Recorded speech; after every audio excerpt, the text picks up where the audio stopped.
വാദികൃതങ്ങൾക്കെതിരെ ഒരു കേസ് വരാണ്ട് അത് തള്ളാൻ എനിക്ക് അവിടെ ടീച്ചർ കൊടുക്കുന്നത് 5 തവണ മുഴുവൻ കണ്ടിട്ടുണ്ട് 15 തവണ ഫോൺ വിളിച്ചിട്ടുണ്ട്. അത് എന്തിനാന്ന് വെച്ചാൽ അതിന്റെ റെക്കോർഡൊക്കെ പ്രിന്റ് കൊടുക്കുന്നുണ്ട്.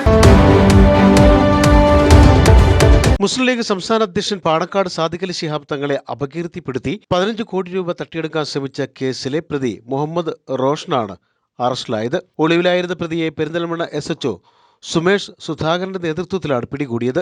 വാദികൃതങ്ങൾക്കെതിരെ ഒരു കേസ് വരാണ്ട് അത് തള്ളാൻ എനിക്ക് അവിടെ ടീച്ചർ കൊടുക്കുന്നത് 5 തവണ മുഴുവൻ കണ്ടിട്ടുണ്ട് 15 തവണ ഫോൺ വിളിച്ചിട്ടുണ്ട്. അത് എന്തിനാന്ന് വെച്ചാൽ അതിന്റെ റെക്കോർഡൊക്കെ പ്രിന്റ് കൊടുക്കുന്നുണ്ട്. മാർച്ച് 21 തങ്ങളെ അധിക്ഷേപിക്കുന്ന വിവാദ FB പോസ്റ്റ് വ്യാജ ID അഡ്രസ്സിൽ പോസ്റ്റ് ചെയ്യുകയായിരുന്നു ഇയാൾ. 1 മണിക്കൂറിനകം പോസ്റ്റ് ഡിലീറ്റ് ചെയ്യുകയും ചെയ്തു. പ്രതി പെരിന്തൽമണ്ണ പുന്യാകുറിശി സ്വദേശി മുഹമ്മദ് റോഷനാണെന്ന് തിരിച്ചറിഞ്ഞിരുന്നു. കാപ്പ കേസിലെ പ്രതിയാണ് മുഹമ്മദ് റോഷൻ. കഴിഞ്ഞ ജനുവരി 31 തട്ടിപ്പ് ശ്രമത്തിന്റെ തുടക്കം. സാദിഖ് അലി ശിഹാബ് തങ്ങളുടെ സഹോദരപുത്രൻ മൊയ്ൻ അലി ശിഹാബ് തങ്ങളെയും സുഹൃത്തിനെയും പെരിന്തൽമണ്ണയിലെ ഒരു മാളിലേക്ക് മുഹമ്മദ് റോഷൻ വിളിച്ചു വരുത്തിയിരുന്നു. സാദിഖ് അലി തങ്ങളെ അപകീർത്തിപ്പെടുത്തുന്ന വീഡിയോകളും FB പോസ്റ്റുകളുമാണെന്ന് പറഞ്ഞ് പ്രതി മൊയ്ൻ അലി ശിഹാബ് തങ്ങളെ കാണിക്കുകയും ചെയ്തു. സമൂഹ മാധ്യമങ്ങളിൽ പ്രചരിപ്പിക്കാതിരിക്കാൻ 15 കോടി രൂപയാണ് ഇയാൾ ആവശ്യപ്പെട്ടത്.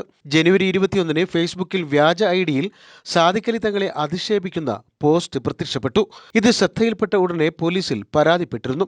ഇത് മനസ്സിലാക്കി പ്രതി പോസ്റ്റ് ഡിലീറ്റ് ചെയ്യുകയായിരുന്നു. ഇതിനിടയിൽ പ്രതിയുടെ രാഷ്ട്രീയ ബന്ധത്തെക്കുറിച്ചും വിവാദങ്ങൾ ഉയർന്നു. പ്രതിയെ പെരിന്തൽമണ്ണ കോടതിയിൽ ഹാജരാക്കും. Channel 10 Perinthalmanna. UGS gold loan വാർഷിക പലിശ 4% മാത്രം.